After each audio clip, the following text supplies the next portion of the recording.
Oh, you waited. I'm so sorry. I stayed up late working on the handouts, and then I hit the snooze button a couple times too many. Couldn't find my car keys, started late. I'm just so glad that you stayed. I'll tell you what, I'll take attendance after you get started with your handouts, and I'll just get right to the handouts so we can make up time. Now, I know I made the handouts. Where did I put them? They should be right here.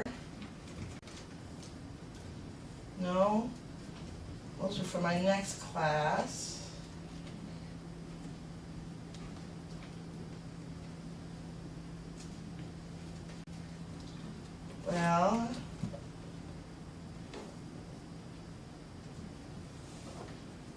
Well, that is not a very organized person. Believe me, I know that was me. I actually did something like that in a class I was teaching. So believe me, I am qualified to teach this lesson on organization and time management because I have had to train myself so that I did not perform in that way. I do have handouts for you, and I do know where they are.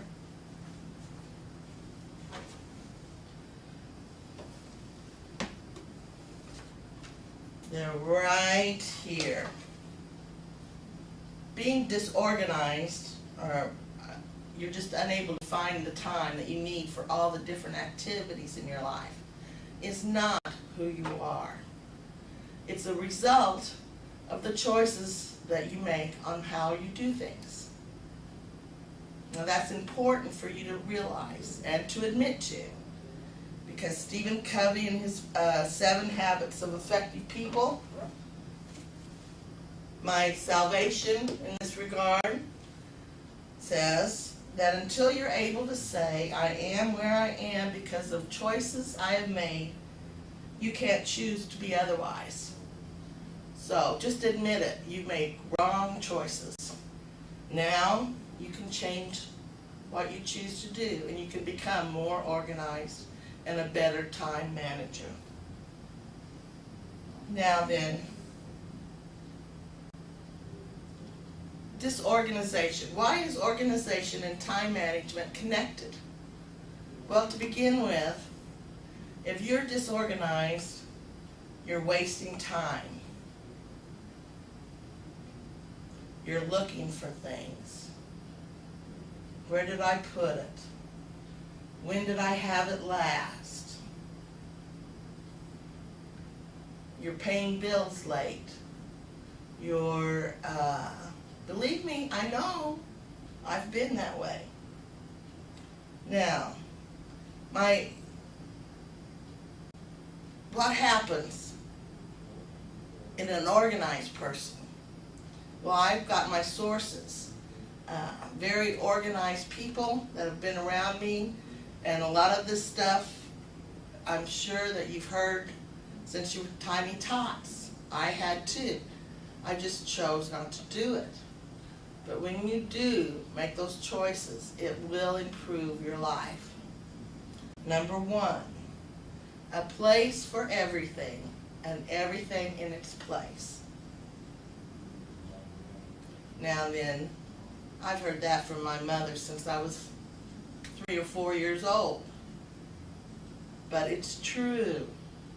If you don't have a place for something, then you'll never know where to find it.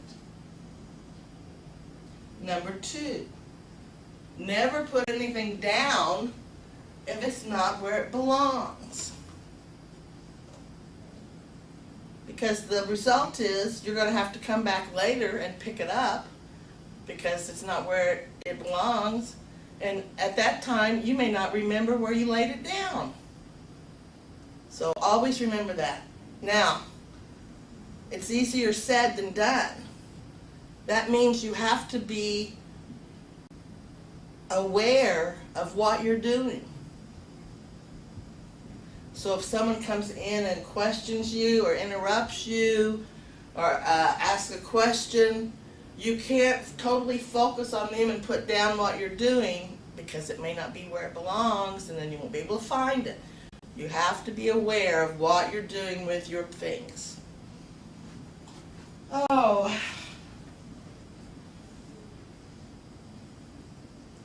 Let me give you an example. Now this is my bag. It's a very big bag. I like big bags. It does not have any of those compartments. That is like too organized for me.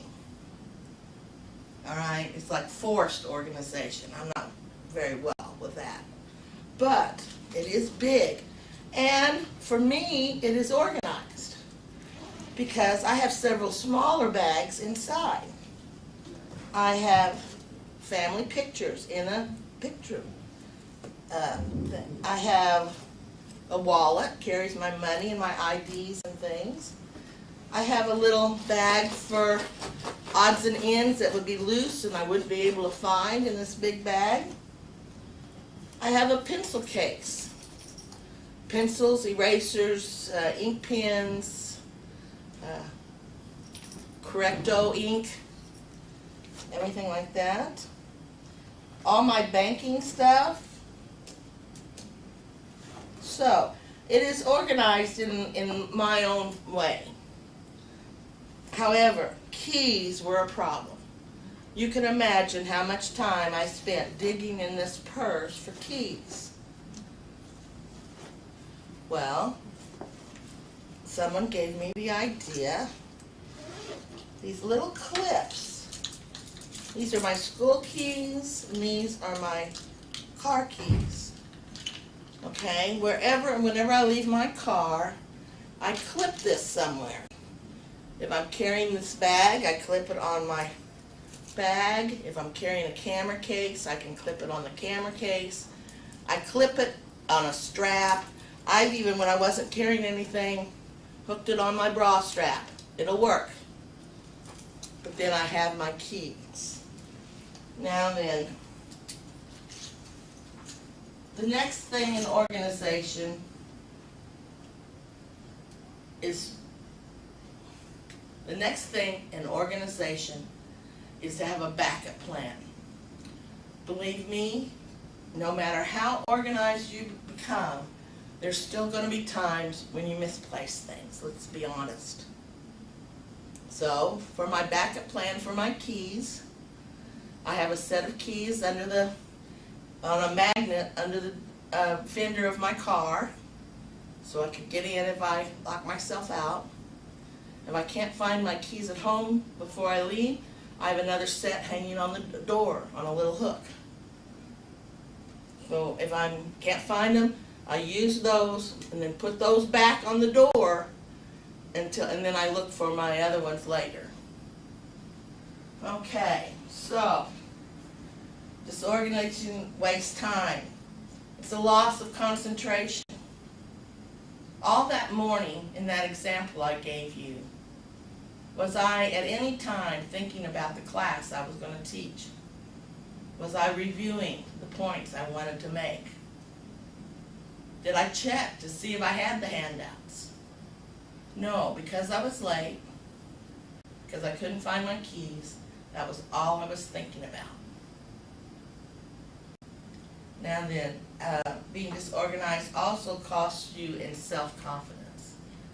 Now, how confident am I going to be to teach that class the next time? And how do I think my students, what they expect of me after that performance? So it's very important that you become as organized as possible. Now, don't try to organize everything in your life overnight. And it doesn't work either. And you'll get discouraged. Try one area of your life at a time. Maybe it's school. Get school organized. Maybe it's your kitchen. Maybe it's the bedroom closet.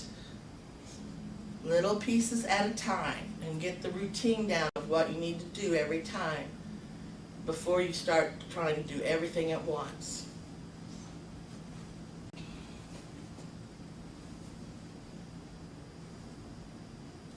Now, time management in general, there's been a history of what people have done to try to manage their time. There's notes and checklists. Now, these can be very helpful in the grocery store or running errands. But the problem with a checklist is that we usually start from top to bottom and work our way down. We don't put items on the checklist based on their importance, but when we think of them. So we may put something very important like pay the light bill today before it gets cut off, or electricity gets cut off, at the bottom of the list. And if we check off things from the top, we may not get to the bottom, and then it's too late. We're in the dark. Then people started having calendars and appointment books. Now, I've tried this too. These work for writing down when the appointments are scheduled. However, if that's the only time you look at the calendar, it's not going to help you get to the appointment on time or on the right day. It still comes down to choices of how we use our time management tools.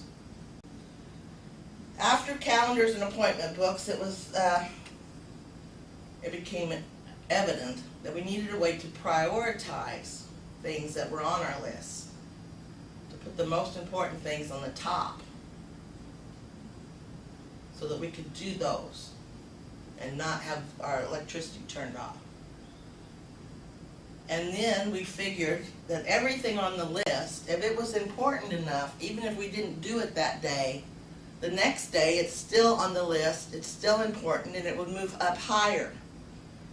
It would be more important tomorrow that we get it done.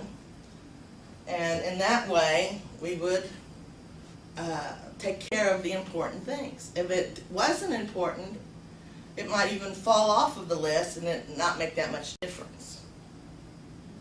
However, if you live your life that way, you're always doing things that must be done or should be done today. They have to be done today. You're under stress, and that's not good for your health. It's not good for your life or your happiness. So let's see if there's a better way.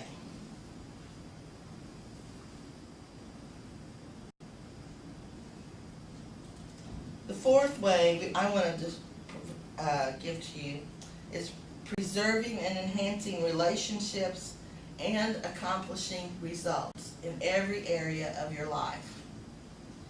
One of your handouts is a matrix that shows where everything that you do can be placed on this matrix.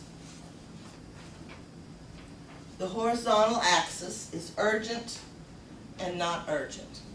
Everything you do can be placed in that category, somewhere along a continuum, of course.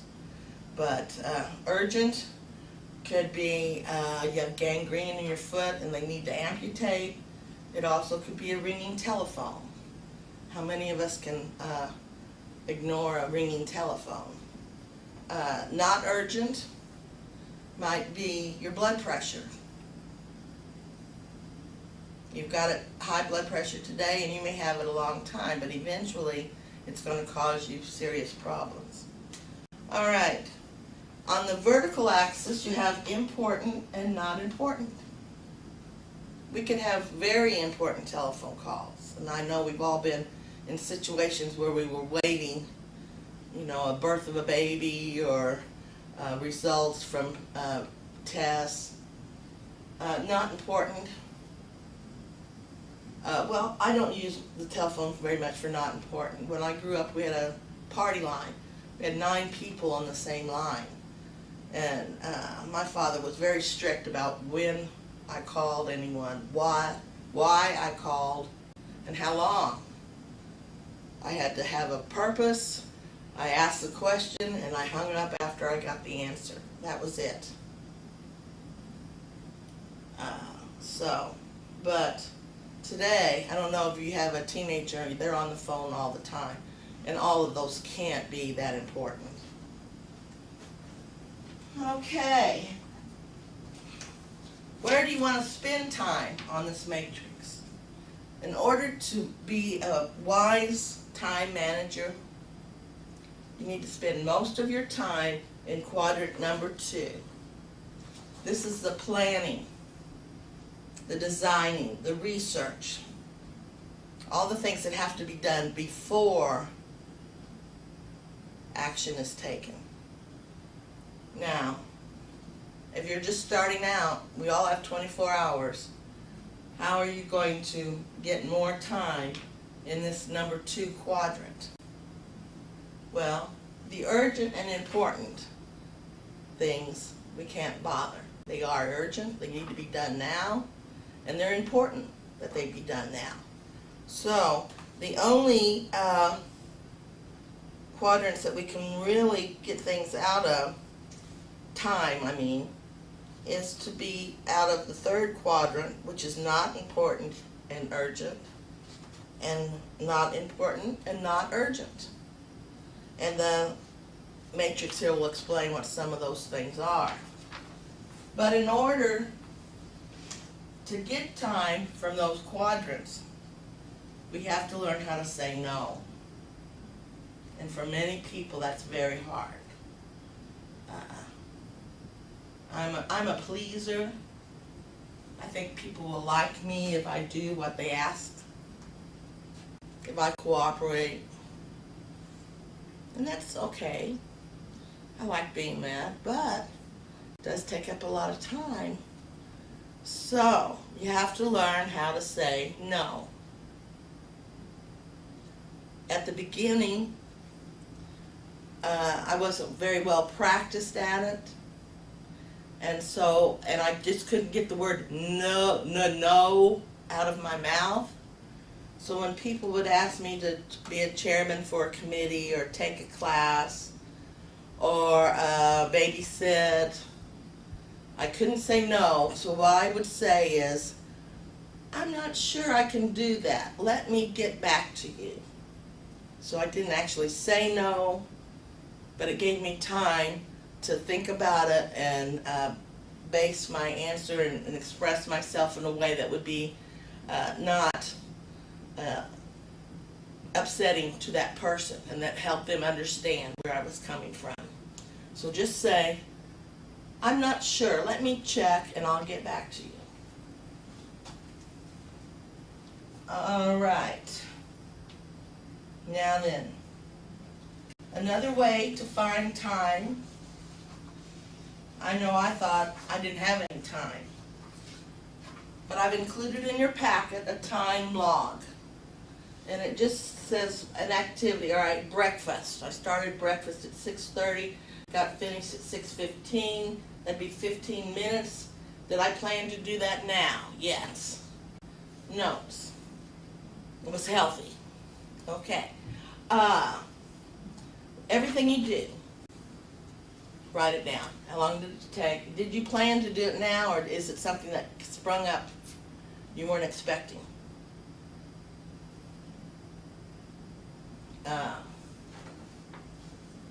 Just try this and see where there are gaps of time that you're not using to help you in getting everything done that you want to be done. Now, as I said, the 4th part of time management was also considered preserving and enhancing relationships. Many people can be organized and manage their time for their profession. Or there may be people that are wonderful parents but their profession takes a second seat, and they're not reliable on the job. Your life needs to be balanced. So the first thing you do is think about the roles you have. Roles that you have in life. I'm a mother. I'm a wife. I'm now a grandmother. I have a new grandbaby, 2 weeks old.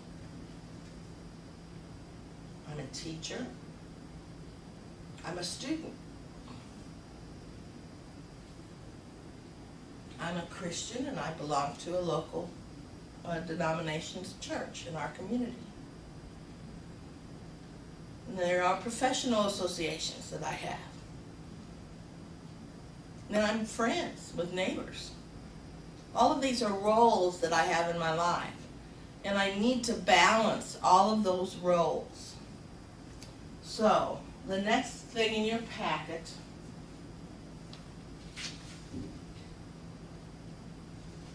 is an example of a filled out weekly schedule. Over here, on these big arrows, he has written down his goals, his roles, his personal development, his father-husband role, and then his different roles at his work. And then he's a chairman for the United Way. So you would write your roles out here. Now the next thing, he has left space for goals. Okay? For each one of those roles, you need to think of at least 3 goals. Sometimes they're long-term, they could be intermediate, or they could be short-term goals. But you need to have goals for each one of the roles in your life. For example, on personal development, he has a draft mission statement. Register for a seminar that he wants to attend. Visit Frank in the hospital. Okay? Now then, as husband and father, there's Carla's class, Tim's science project, Sarah's bike needs attention. Okay, so you do this, you write goals for each one of the roles that you have. Alright, now then, you take these goals and put them on your week's schedule somewhere. That way, within this week's time, you've paid attention to each one of the goals in your life, each role that you play, and it's balanced, and no one is being ignored. You won't end up with your children going off to college and you don't really know them, and they don't know you. Okay? This, I think, is very important, to balance out everything, all the demands in our lives. Now, of course, when you do it this way, you're going to have to adjust. Doctor's appointments get canceled. Somebody falls down, breaks a leg. Things happen. Snow days. But the idea is to start out the week, plan for every goal, every role in your life, and keep it balanced.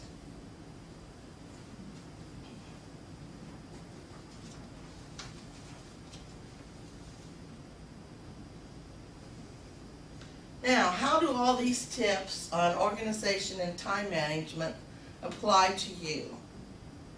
Now, it's my understanding that you are what we call a non-traditional student. And I have experience in that area as well. I graduated from SIU in 1973 with a bachelor's degree. And then, 15, 20 years later, I went back to SIU to get a teacher's certificate. And as it turned out, after I got my certificate, I continued in curriculum and instruction, and I got my master's degree at the same graduation ceremony as my daughter got her master's degree. So I have been a non-traditional student as well. And believe me, I understand that's a little bit demanding and scary, and you haven't been to school in a long time. The teachers have changed, the students have changed, they now have computers. It's a big, big challenge, but it's wonderful to participate in, to take the opportunity, and it keeps you young, I think. So, how does being organized apply to a student? Now, just like in general, all these tips I learned from very organized people and at a very young age, and I just didn't do any of the tips. A lot of student organization tips I learned in kindergarten, and I'm sure you did too, but now you have to brush up on that and start doing those things again. You need a school bag, some kind of bag. It doesn't matter. I don't care if it has handles and wheels and is very expensive and has all kinds of zippers and pockets, or it could just be a tote bag. It could even be a plastic bag from Kroger's. Anyway, it needs to be a bag where you keep all of your supplies, everything that you're going to need for your schoolwork. Should be able to carry your textbook, your note papers, pencils, papers. They now have those tiny little staplers, erasers, everything that you need. Dictionary. Put it in your bag. Now then, the trick and the value of the school bag is that when you take things out, you put them back in. If you do your assignment with your textbook while you're watching TV, don't just lay your textbook then on the table or the coffee table. You've got to put it back into your school bag. That goes back to our rule about not laying anything down unless it's where it belongs. Then, in kindergarten, our teacher gave all the students a folder. So I apply this to my life. I'm not in classes right at this time, but I teach different classes. And for each class, I have a folder. And they have pockets. On one side are papers the students give me, and on the other, I put the papers that I'm going to give the students. So if they give me a test paper, it's over here. When I grade it, I record the grade, and then I put it over here to return to the student. Sounds simple, doesn't it? I would advise, this one doesn't have it, but I would advise that you get a folder that has pockets as well as the prongs, because then if you get papers from your teacher on class meeting times, scheduling, class requirements, you can put those in the folder for the class as well.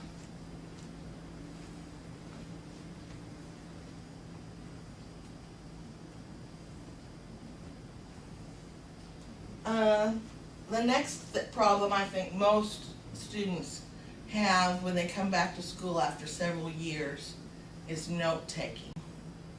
First of all, you may not have been writing with a pencil and paper for years. There's that spelling issue. You can't write.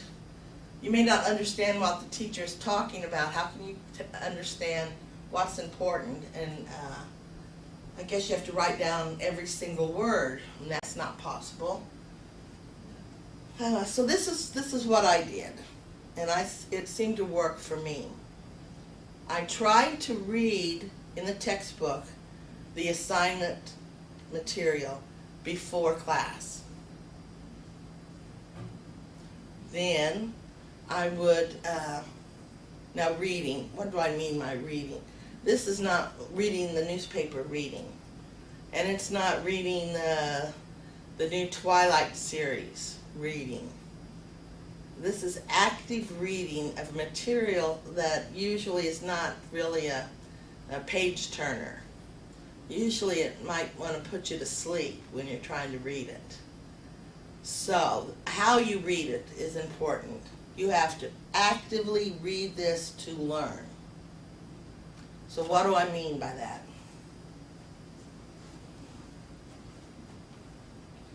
Before I read a chapter, I scan the chapter, go over it page by page.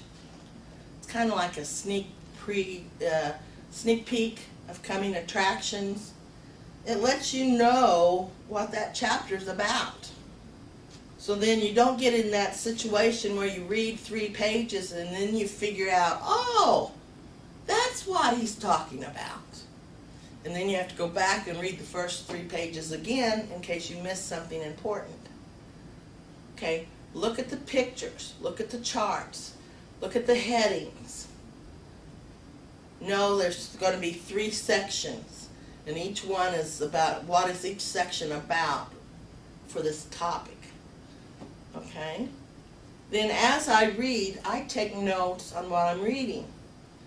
Now I personally outline. You know, with the Roman numerals and the capital letters, and then the small letters or numbers or whatever. But you don't have to outline. You can use diagrams, connect things. You know, those I call them spider diagrams.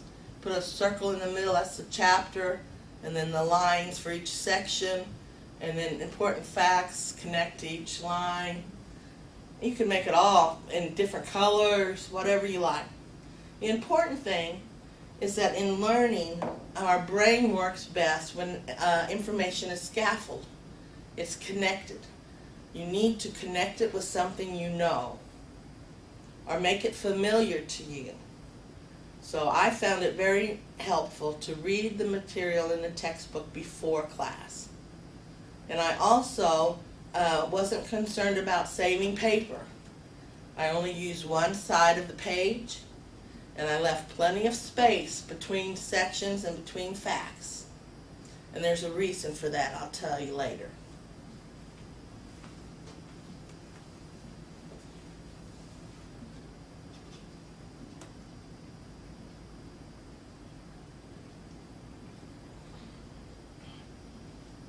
Now then, we come into class. I always tried to get there early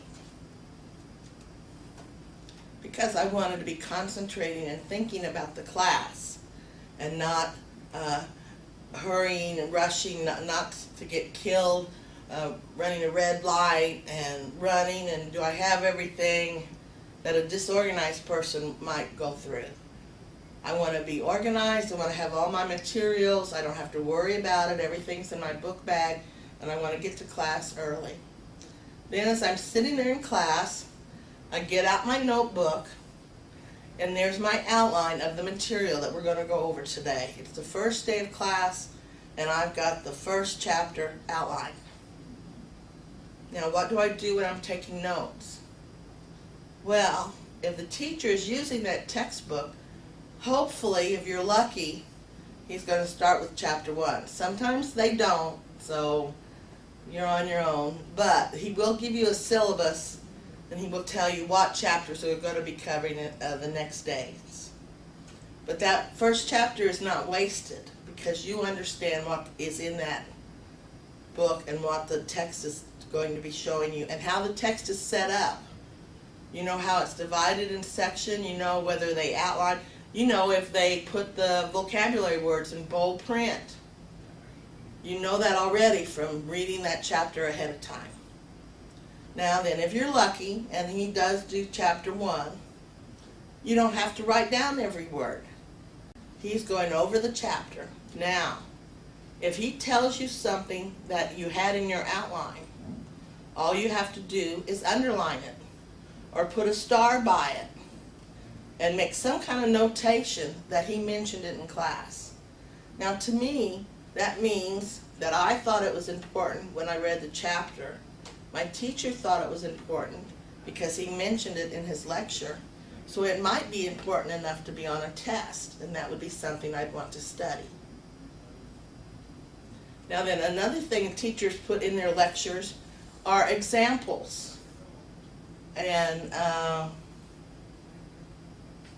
of something. So I mean, you may have the topic in your outline already, but he's adding to more important information or more individualized specific information that can help you connect it to something that you already know. So all you have to do is write the examples down, because you've already got everything else in your outline. And the space that you've left makes it easy for you to write something and stick it in the right place where it applies. Another thing about notes is that you probably should use a loose leaf notebook that you can pop open and like this. This will allow you to add things, maybe handouts the teacher gives you that applies to the notes that you've already taken, and you can open this up and put them in at the right place, so that if you're studying your notes and you remember the handout, you don't have to go find it. It's right there in your notes.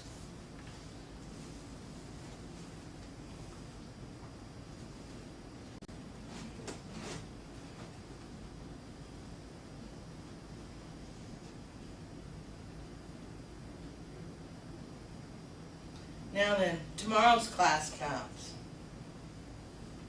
It's now Tuesday. We're in our second class period. Again, I have arrived in class with all my supplies, everything I need, and I'm early. Well, what do? I get my notebook out. I reread the notes from yesterday. Now I think this is like, you might compare it to going swimming. Okay? The class hasn't started yet. There's no pressure. You can ease in one little toe at a time.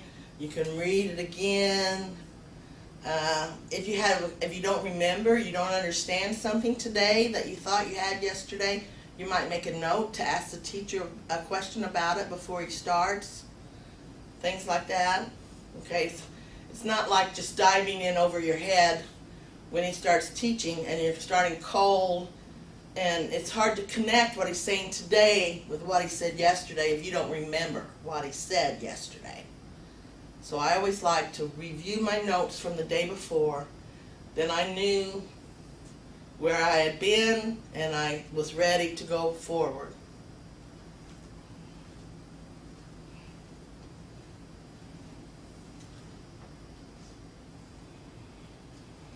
How many of you learned how to add and subtract with flashcards in the second grade?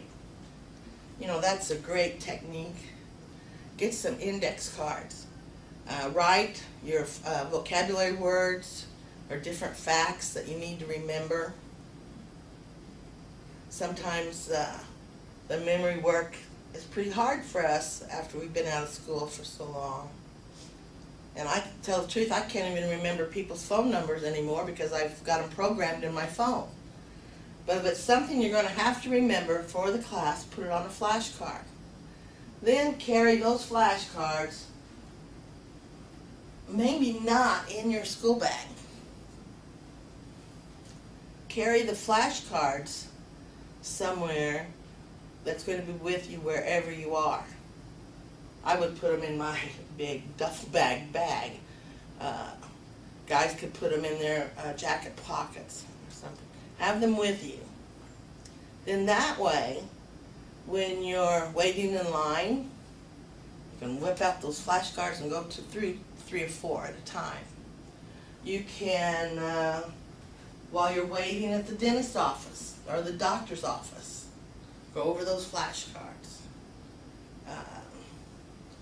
Maybe there's a presidential press conference on TV that's taking your show off television for half an hour. You whip out those flashcards and you've got something to keep you occupied till your program comes back on.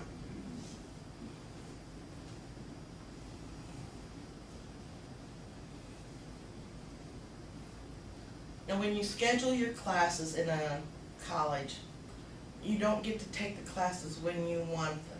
You have to take them when they're offered. And many times, you'll have breaks in the day of an hour, maybe 2 hours at a time.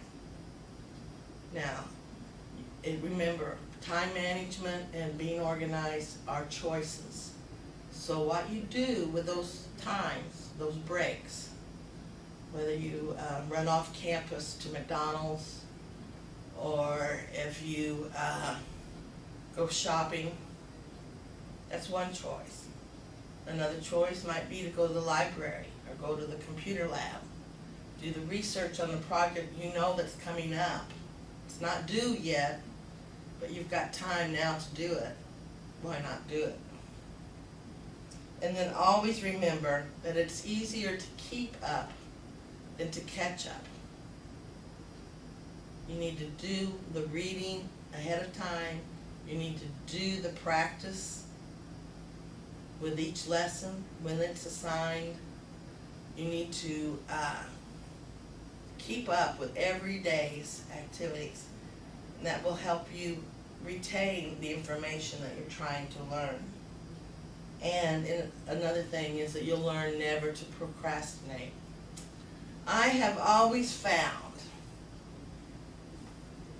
that it's when I procrastinate is when the disasters happen. My computer crashes. My printer is out of ink.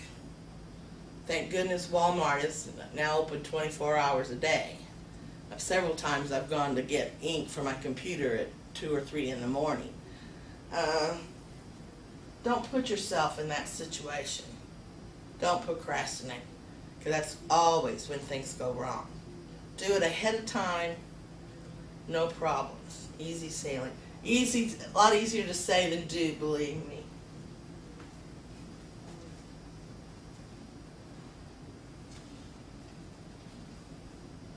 And then I don't want to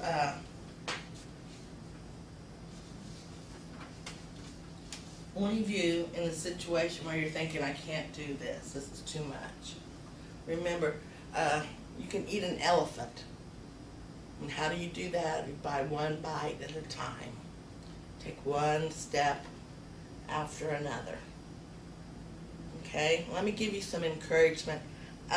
All these things, and remember, most of these things I got from Stephen Covey's book, The Habits of Highly Effective People, and on the internet. You can search time management skills or organization tips. You might find some that you like better than mine, but these have worked for me.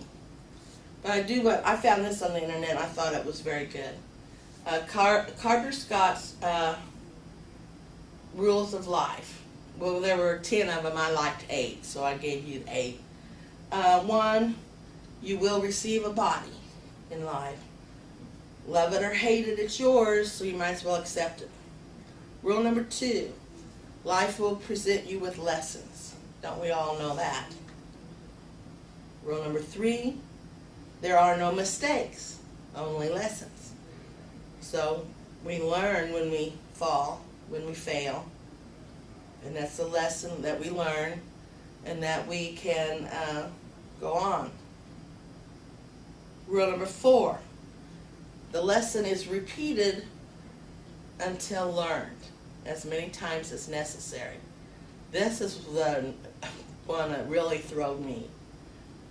Oh, if I had learned that the first time, I wouldn't have had to make these same mistakes over and over again. But always know the lesson will be repeated. Rule 5, learning does not end, and I'm an example of that. Going back to school, changing jobs, getting retrained for new equipment on the job, taking a photography class after retirement. Learning never ends. Okay. And then rule number 6, there's no better than here. It may look greener on the other side, but we don't know what else is over there that might be dangerous or harmful. There is no better place than right where you are right now. Rule 7, others are only mirrors of you. You see others as you see yourself. Rule 8, what you make of your life is up to you. And that's one other thing. I think it was from Maya Angelou. I heard it on Oprah. I hope I get this quote right, but I really liked it. She said one time, you did the best you could with what you knew. When you know better, you can do better. So hopefully these tips will help you know better. Now, for the rest of the time in class, take out the time log.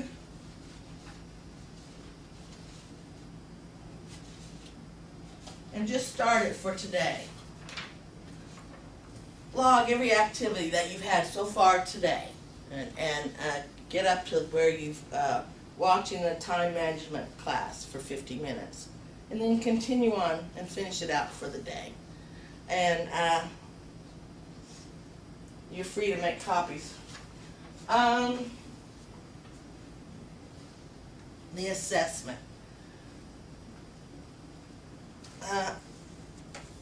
I'm not very good on assessment. I think assessments many times don't assess what you were supposed to have learned anyway.